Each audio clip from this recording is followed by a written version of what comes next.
Hello, listeners. Welcome to this episode of Cryptonomics.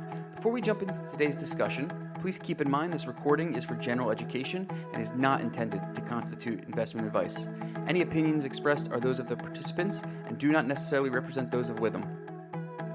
Hello, everyone. Welcome back to another episode of Cryptonomics brought to you by Witham. As always, I am your host, Mark Eckerly, and today I welcome to the show Chris Groshong, president at CoinStructive, which we're going to do a deep dive into your history, your company, kind of how you got into the crypto space, which is always like where I like to start these episodes. But welcome to today's show, Chris. Thanks for having me, Mark. Good to be here.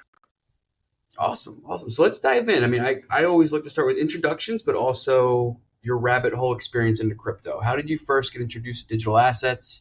And tell us a little bit about your journey. Well, I was introduced to Bitcoin back in, I want to say maybe it was like the end of 2011. And it was a conspiracy theorist friend at the time who was telling me about it. So I didn't give it a whole lot of, understanding. I kind of looked at it as like, wow, this kind of sounds like a Ponzi. You got to have more people to get in for this thing to really take off. And then about, I want to say like a year later, I started looking into it again. So like the end of 2012. And then again at probably about 4 months after that, it was like March of 2012, and that's when I realized, oh, you can't shut this off.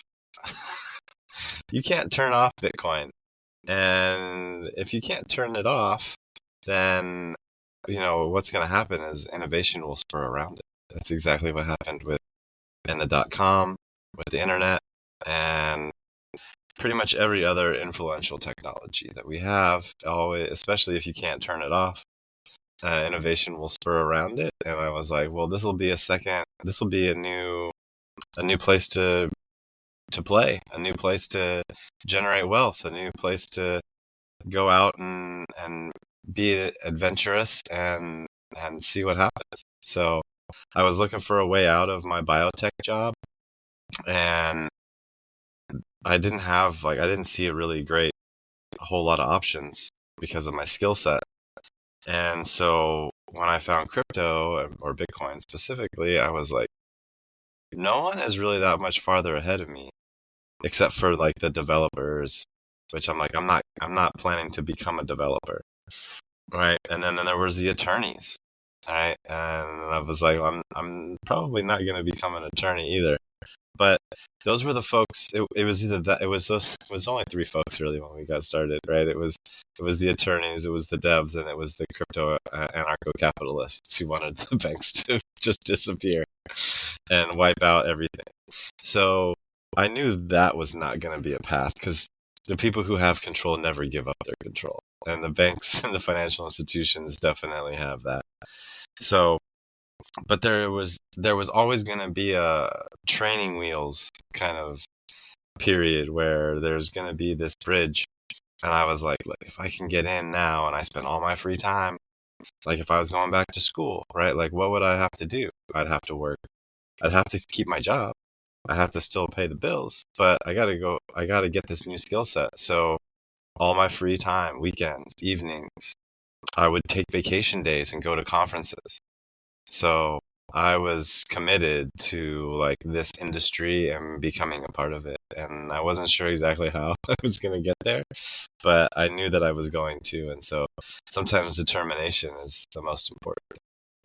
I think I've heard from a lot of people it's a similar story, but it's one of those things where you go all in, right? It kind of envelops your entire world with crypto. You can't just be half in, half out, because it's a space that's moving so fast. I mean, I was the same way. I knew when I hit a crossroads in my career at a certain point, I knew I wanted to stay in crypto. It was just a matter of what direction within crypto did I want to do that.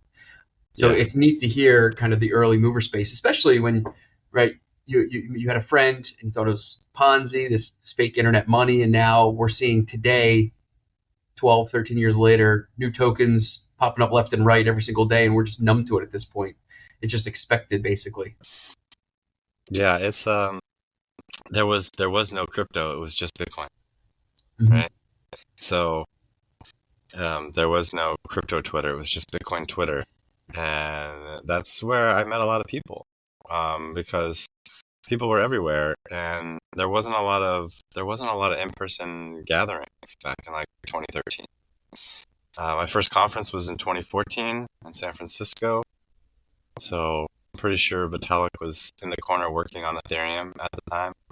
He was sitting down on the The floor next to a potted plant and just typing away like the nothing was happening. Like, conference, yeah, as I say, the conference scene has changed drastically because it's scaled up so much now. There's so much attention on it, and there's so many different events. I'm sure it was more so like a meetup type phase where you're just getting folks interested in the space together for happy hour drinks before it really scaled up to a real full blown conference.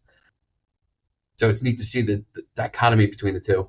yeah, and I think, it was only in the places that had big hubs of people that were interested, right? So Silicon Mm-hmm. Valley, New York City, those were the places where the bigger events were taking place.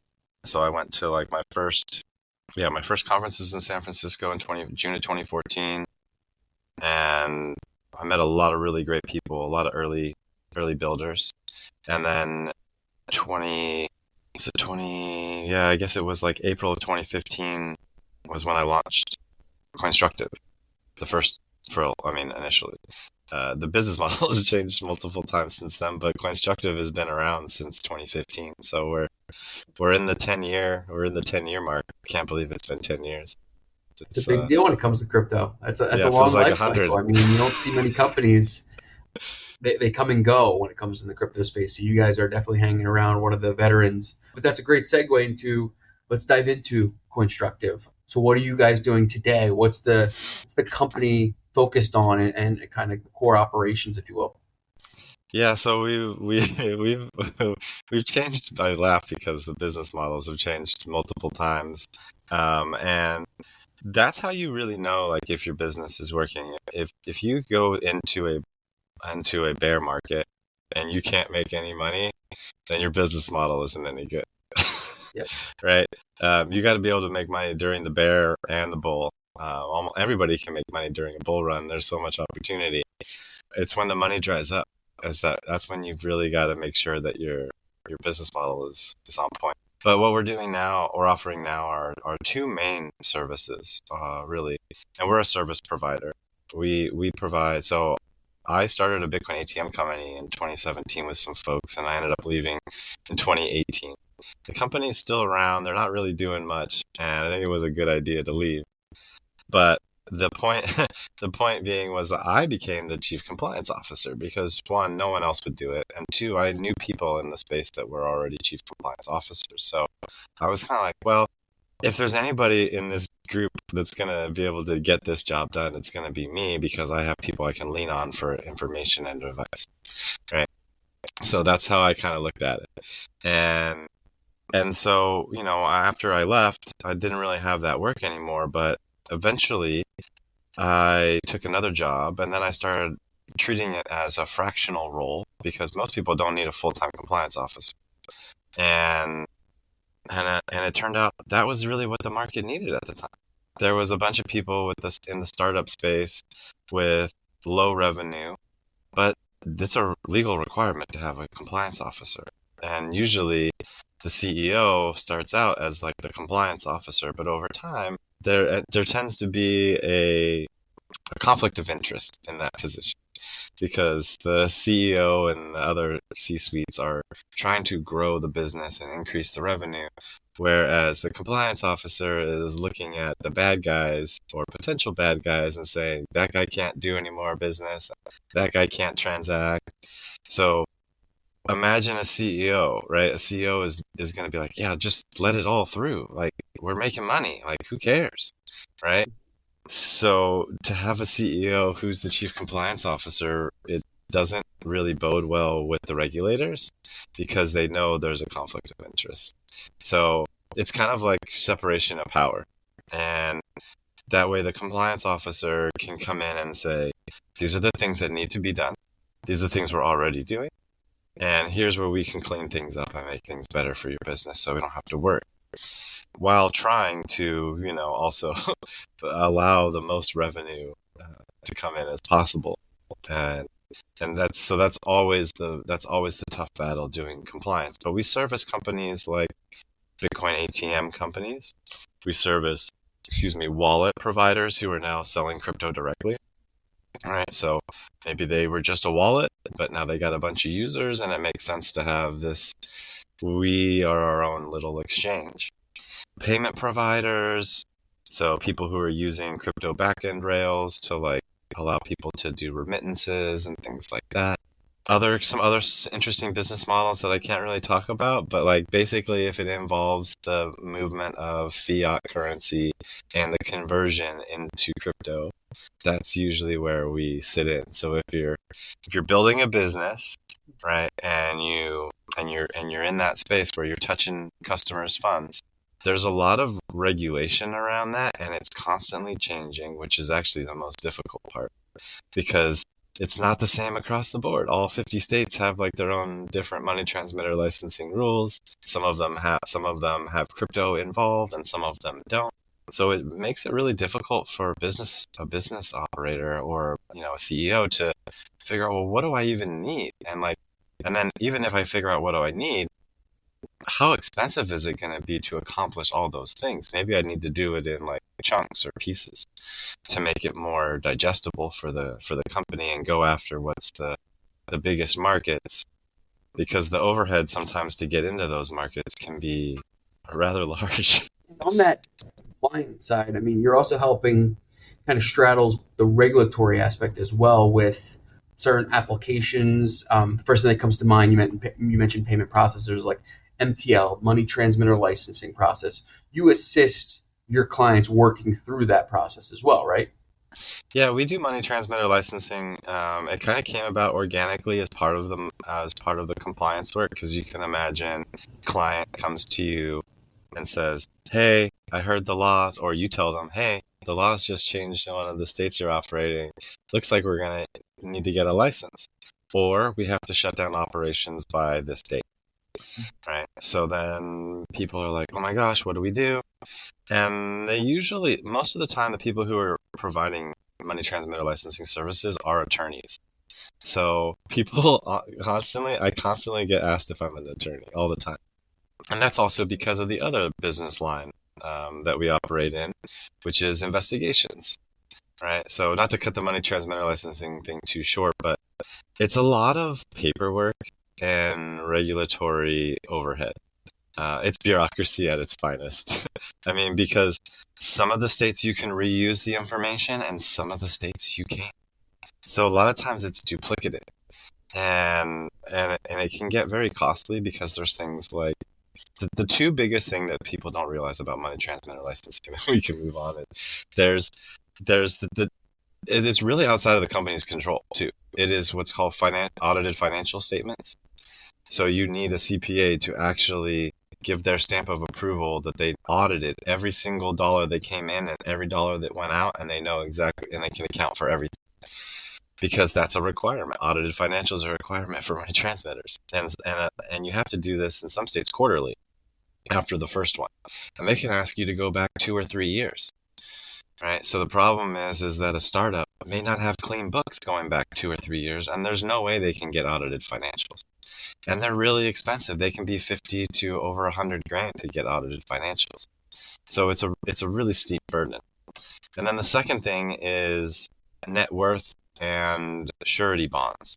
So a lot of times your company has to have at least a minimum net worth before they'll even let you operate in a certain state. So you might have to have a $500,000 or $250,000 of assets, and crypto can't be part of that. Like if you had $200,000 in crypto, right?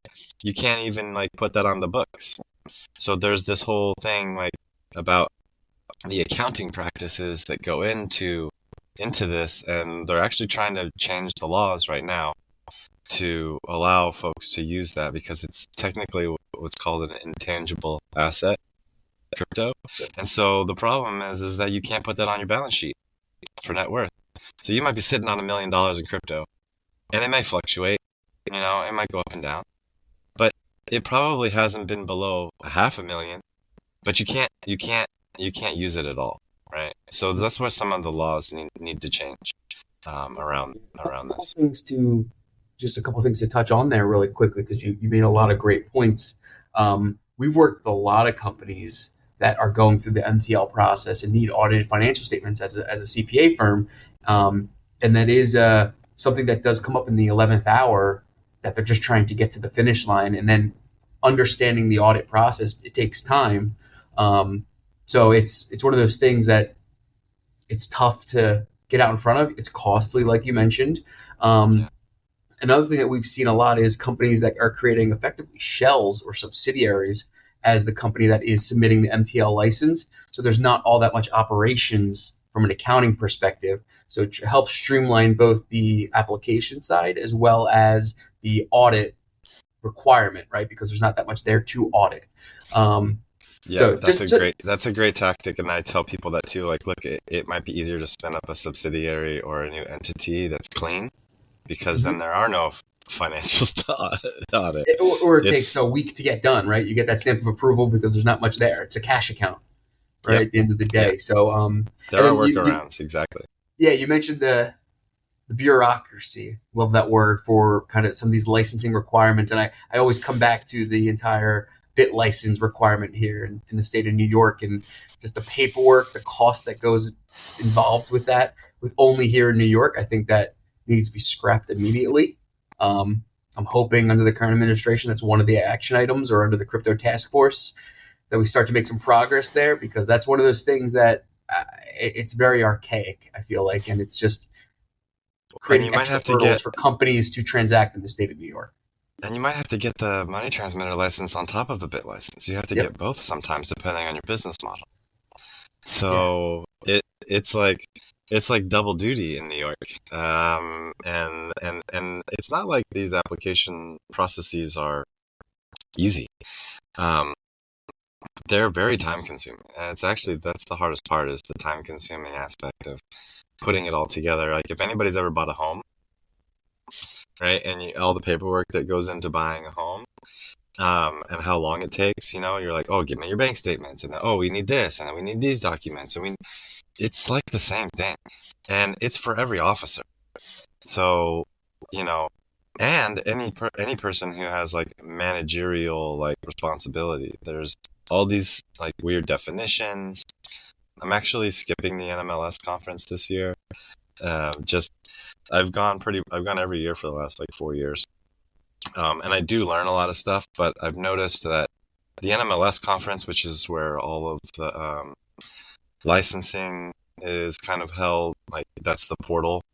That's the National Mortgage Licensing System. I think that's what it stands for, right? But it's everything. It's lenders, it's the mortgage people, it's this huge umbrella. So the money services businesses like the PayPals, the Squares, the even the Geminis, the Krakens, Yeah. right? Those kinds of businesses, when they're playing in that space and going to conferences like that, you kind of get lost in the shuffle. There's a much better conference that's kind of held at the end of in the fall, similar business line of target audience. But it's just MSBs, so it's just money service businesses. So you don't get all the loan people, you don't get all the mortgage people, right? You get just the MSBs.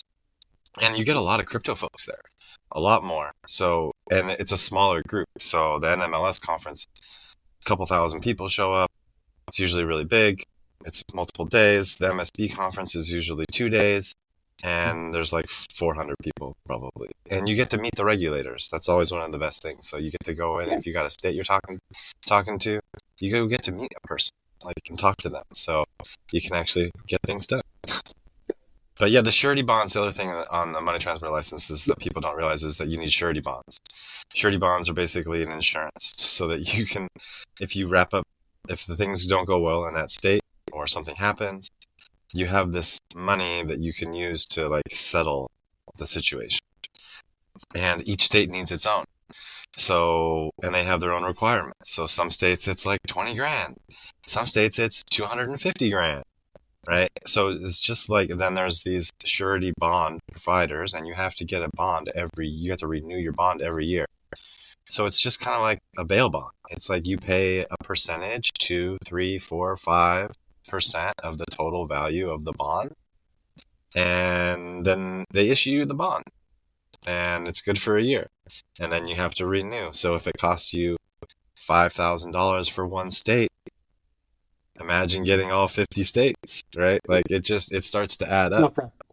and exponentially. So you have to be very targeted on what you do, where you go, and where you're spending your money, because it's really easy to just throw money out the window and not see any return on it while you're dealing with all this regulatory burden. One area I definitely want to also pick your brain on and learn more about is on the, you mentioned it earlier, investigative and forensic side, and that's kind of where Yeah. we originally crossed paths. Was we had certain cases come to us about divorce proceedings, and I know you said the business model's changed, adapted over time, but I'm curious your experiences there on that front and how you're assisting customers or clients. I don't want to throw the word fraud out there, but on the investigation side, right? On some of the forensic analysis that you guys do. Can you talk a little bit about that? Yeah. I mean, it does encompass both sides of things, right? So investigations can be, you can look into something fraudulent, or you can look into something that's non-criminal, like like a divorce case, right? So I started out doing blockchain forensics because I had a continuing education initiative that I started back in like 2018, I want to say, as an additional business model that I was trying to get off the ground. It's education is tough, right? It's a really tough go in this industry because education should mostly be free. But I realized there are folks who pay for education every year because they need continuing education. So I targeted banking compliance professionals, lawyers in the financial space, and law enforcement. And so those three categories I had courses for, and I was building. I even had a course that I built for the state of California that got certified to train law enforcement.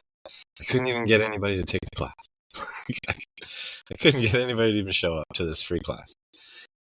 But because of that, and I had a partnership with a blockchain forensics company, they were allowing me to use their tools as part of the demo. Then all of a sudden, they started sending me victims, and I was like, "What the heck?" Like, the first rule of crypto is if you sent your crypto to somebody, it's gone. There's no getting it back. And I was like, well, what are these people doing? Like the money's gone. And then I started realizing sometimes it's more about knowing what happened and getting some peace of mind to have somebody help you confirm that, like, yeah, the money really is gone.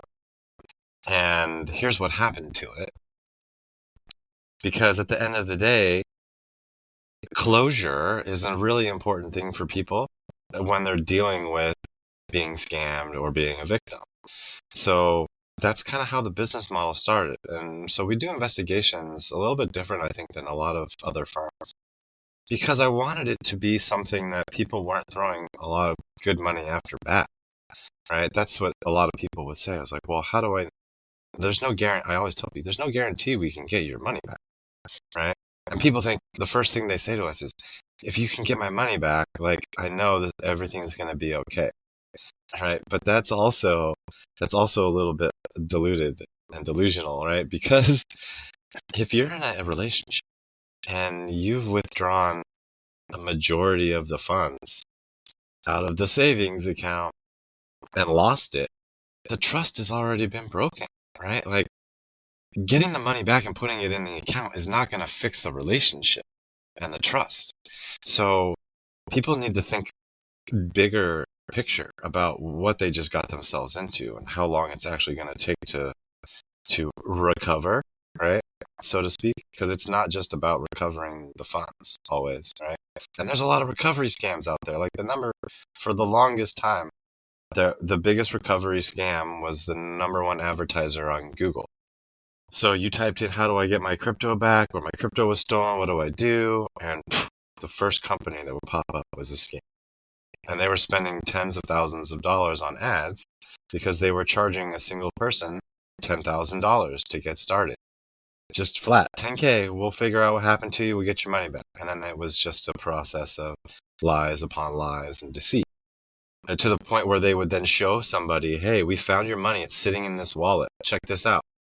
All you need to do is pay us 10% of that funds so we can release it to you. Another scam, right? So, it's part of it is people don't understand how crypto works, right? And they're trusting. So that's the only one of the real good things that about doing the investigation work is how many trusting people that are still out there. Right? There's a lot of good people, and they made bad choices, or they trusted someone and got duped, right, into believing that what they were going to be doing was real. But the way oh, go ahead. No, I was just saying it's funny because this isn't a crypto only event, right? You have a lot of this in the traditional finance world as well with bad actors at the end of the day. So it's not just siloed to this industry, but at the end of the day, it's some of these transactions are mutable, right? They're non-reversible. So it's a matter of trying to track them down. And I'm curious, some of your maybe success stories, if you will, if you've had any around that piece of recovering funds or showing clients kind of what happened, because it does become a web of just tangled transactions sometimes on the blockchain. The hardest part about investigations is the inability to recover. Most people think, oh, well, I'm going to be able to get my money back at some point. And we have to be very honest with people, right? Because if you don't get your money back in the first 6 months, you're either likely not to get any back, or it's going to be multiple years, like 3 to 5. And that's because that's how long law enforcement takes, right? They have to go through all their legal processes, and they may even we've had a couple cases where the people have been told we have money for you, and then it's sitting at I think with the marshals, U.S. Marshals, or somebody else, but they won't release it, and it's been over a year, and this guy's waiting on like 120 grand, I think, or 114 grand to come back to him, and I haven't given it back to him yet. The case is done. Like everything is done, but they won't release the funds. And it's like I don't understand. He doesn't understand, and we can't get any real answers out of anybody, right? So even a win sometimes feels like a loss. Yeah. Um, so, but and that's part of the reason why I'm working on a nonprofit that does the same thing. So because CoinStructive, right, the investigation work is great, and the reason why we do it in these 2 stages too. I wanted to get to that is because there's what we call the initial analysis step, which is like if you have taken your car because it's making some weird noise or leaking some fluid to the mechanic.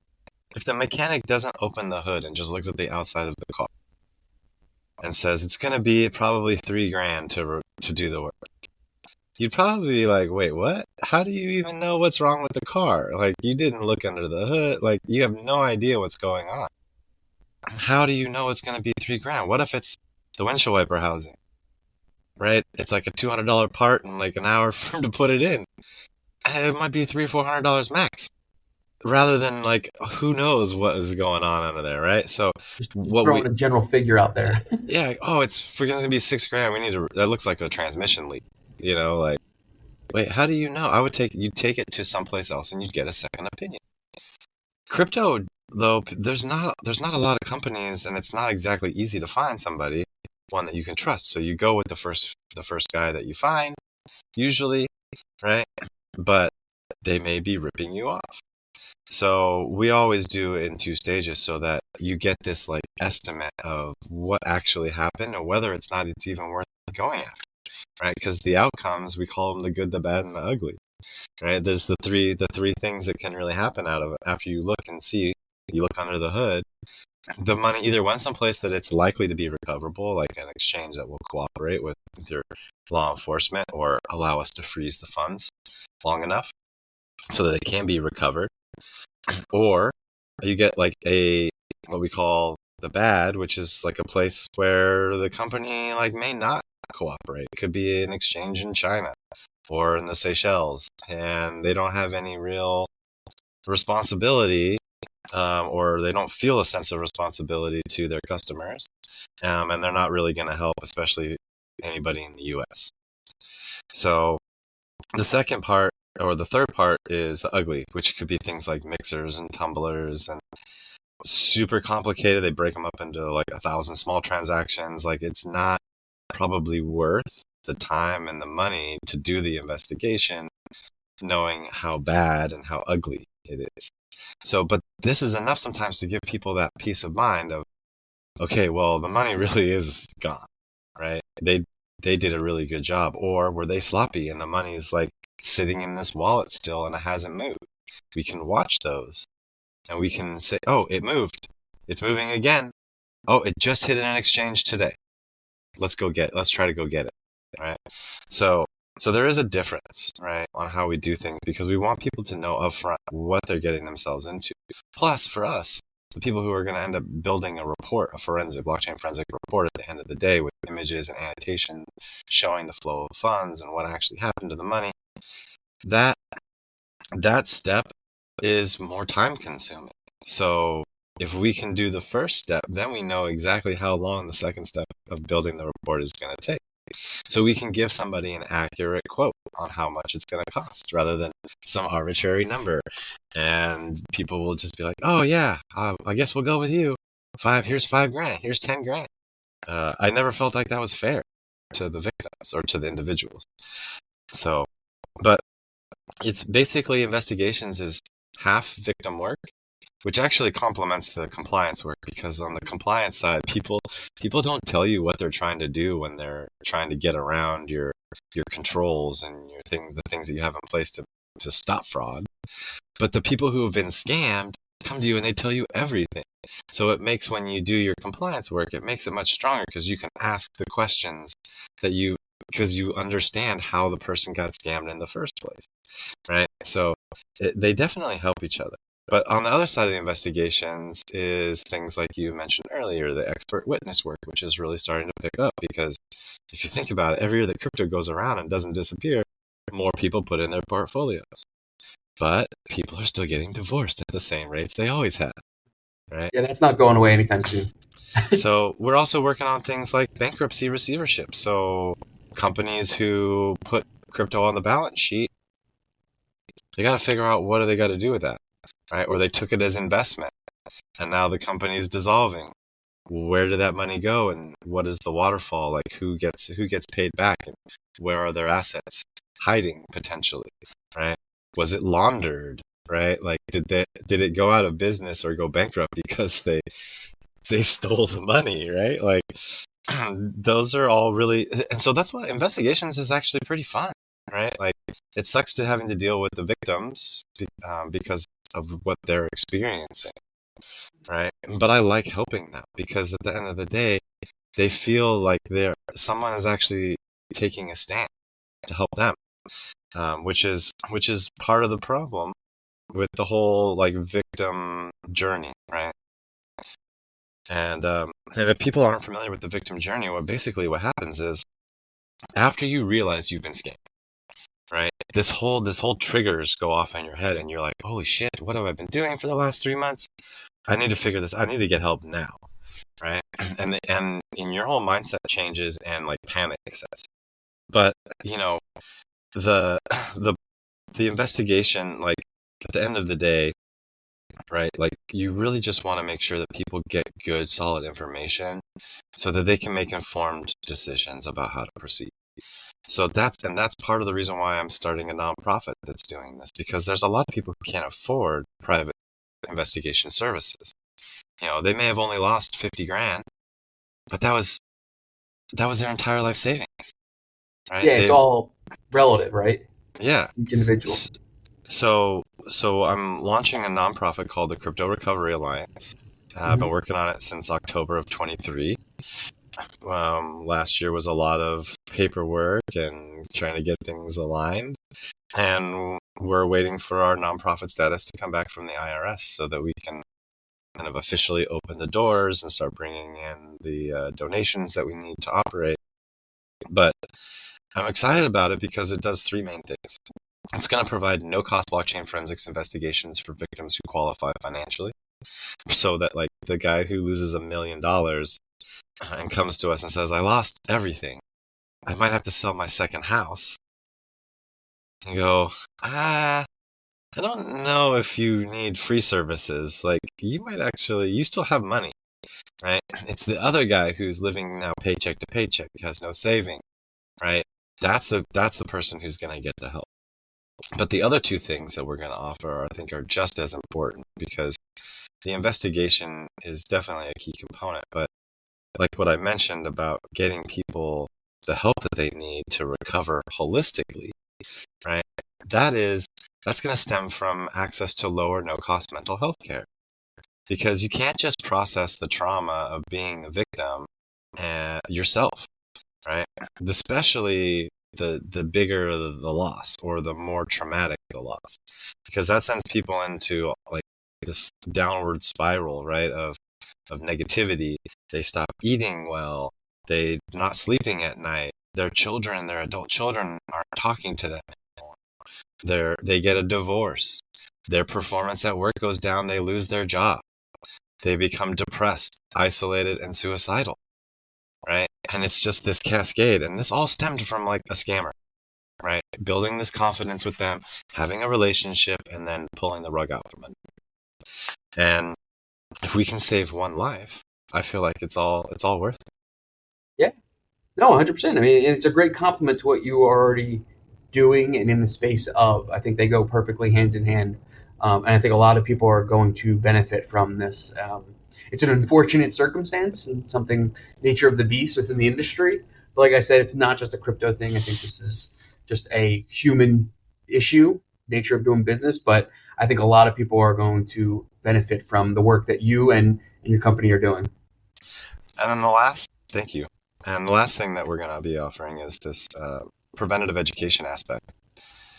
Because, like I mentioned, people get into this like tunnel vision, and that's all they can see is like what's right in front of them and the Mm-hmm. immediacy.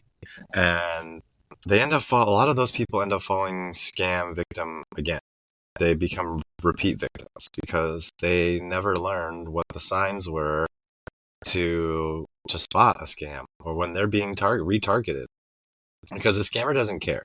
Like, they will sell your information on the web so that somebody else, because they know they got everything out of you they could right now, but someone might hit you up in a year, right? And if they get $500 or $1,500 out of you, that might be enough for them to live for 3, 4, 5 months in another country. But we don't really know exactly what their motivation is. Some of the people that are doing the scams are held against their will. Like, that's where we've gotten to the point now where, like, even the scammers aren't necessarily the bad guys. It's like the bad guys forcing good guys to scam good guys. And it's like, it's such a psychological mind, like, tease. Like, you just, you just don't even really know, like, who's the bad guy anymore. No, there's a lot of interesting stuff, and you see a lot of interesting scenarios, which I think, like you mentioned, keeps you coming back. Right? It's unfortunate some of the situations you come across, but it's fun to help people. You get enjoyment out of It's rewarding. seeing, yeah, rewarding, I should say, yeah, seeing people made whole at the end of the day. So I think that's very important. No, we touched on a lot of good stuff here. I think where can folks go to learn more about CoinStructive as well as the nonprofit? So for the nonprofit, you can visit cryptorecoveryalliance.org. We do also have a LinkedIn page on the Crypto Recovery Alliance. And we're looking for volunteers right now. So we're in the process of trying to get things squared away. So we're really looking for someone who can help potentially on the fundraising side. So anybody who has a background with fundraising. And we're also looking for volunteers on the investigation side. So we are going to need to ramp up people. And that could be anything from like doing intake calls a couple hours a week to actually performing investigation work. And then I am still looking for somebody who can help with the mental health side of things to kind of help push that in the right direction. Because I think one of the other things I'd like to do is provide not just access, but also like group therapy setting, right? So that the victims can talk and hear about what other people are going through and experiencing. And that'll make them not feel so alone and that they're so isolated and this is only happening to them. And because the first thing people normally do is they blame themselves. They're like, how could I be so stupid, right?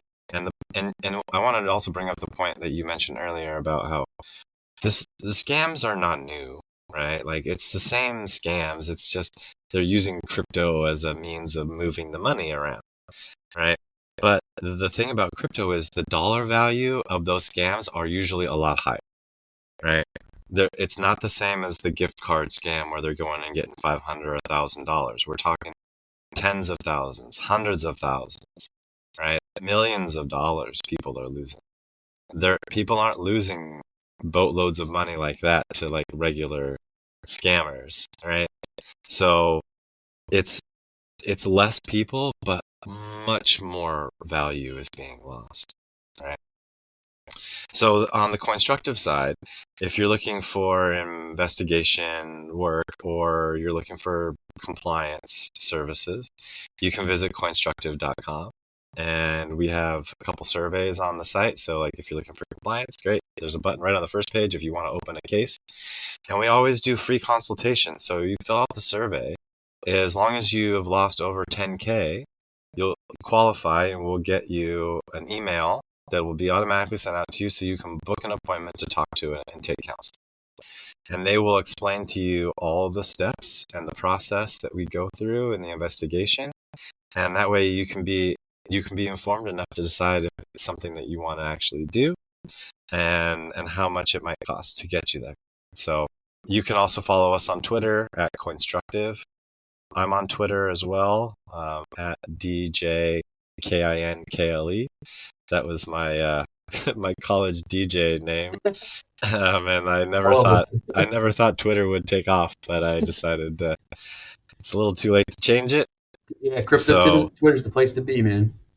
but the good thing is there's not a lot of Groshongs out there in the Yep. world, so it's pretty easy to find me directly. I think there's only one other Chris Groshong in the entire world, so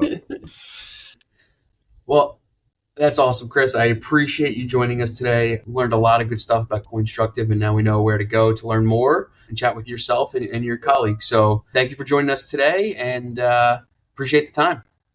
thanks, Mark. It was a pleasure being here. Awesome. That wraps up another episode of Cryptonomics. Thanks, everyone. All views expressed in this podcast by Mark Eckerly or his guests are solely their opinions and do not reflect the opinion of Witham. This podcast is for informational purposes only.